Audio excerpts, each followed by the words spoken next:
رب ذوالجلال نے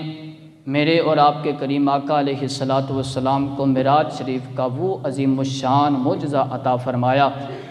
کہ نبی اکرم صلی اللہ تعالیٰ علیہ وسلم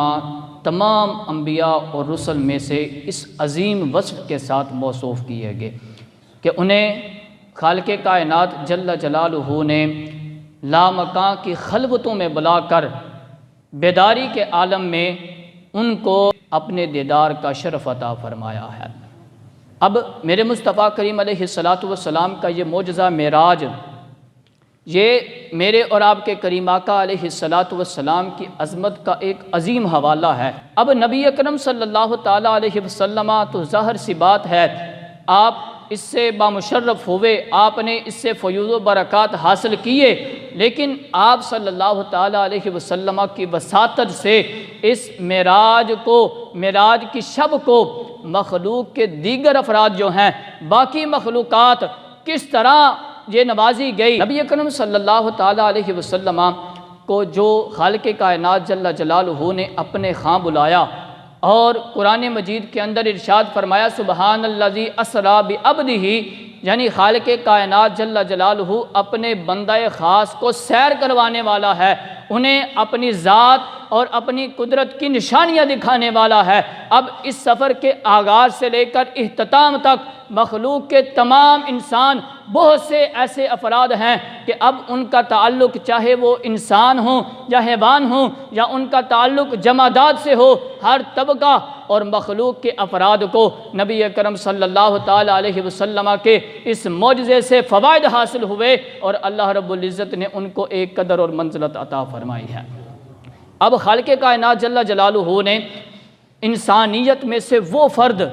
جس پر پوری انسانیت کو بنیاد ہے، پوری مخلوق ان پر فخر کرتی ہے، ان کو اپنی بارگاہ میں کائنات کے نمائندے کی حیثیت سے بلایا اور ساری کائنات کے نام ان کے ہاتھ، ان کی زبان کے ذریعے اپنا پیغام پہنچایا۔ اب ظاہر سی بات ہے، یہ کوئی چھوٹی سی بات تو نہیں ہے، کوئی بندہ کسی ایک محلے پر نمائندگی کرتا ہے، کوئی ایک شہر کی نمائندگی کرتا ہے، کوئی کسی گاؤں کی نمائندگی کرتا ہے، کوئی کسی صوبے کی نمائندگی کرتا ہے، کوئی کسی ملک کی نمائندگی کرتا ہے، کوئی کسی بڑے آدم کی نمائندگی کرتا ہے، ارے کوئی کسی زمین کے کسی خطے کی نمائندگی کرتا ہے اور کوئی کسی قوم کی نمائندگی کرتا ہے، لیکن میرے اور آپ کے کریم آقا علیہ الصلاۃ والسلام کو رب ذوالجلال نے اپنے ہاں بلا کر، وہ لامکاں کی خلوتوں میں بلا کر عرش عظیم پر بلایا، اور آپ صلی اللہ تعالیٰ علیہ وسلم جو بارگاہ الہی میں نمائندگی فرما رہے تھے، وہ کسی ایک ملک کے لیے نہیں،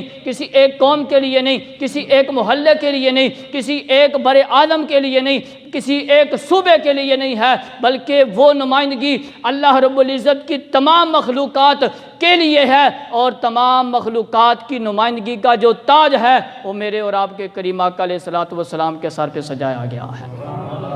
اللہ رب العزت نے اپنی مخلوق کی نمائندگی کرنے کے لیے اپنے محبوب کو اپنے پاس بلایا، اور تمام مخلوقات کی نمائندگی کا جو تاج ہے وہ اپنے محبوب کے سر پہ سجایا ہے۔ اب یہ ظاہر سی بات ہے کہ کامل نمائندہ وہی قرار پاتا ہے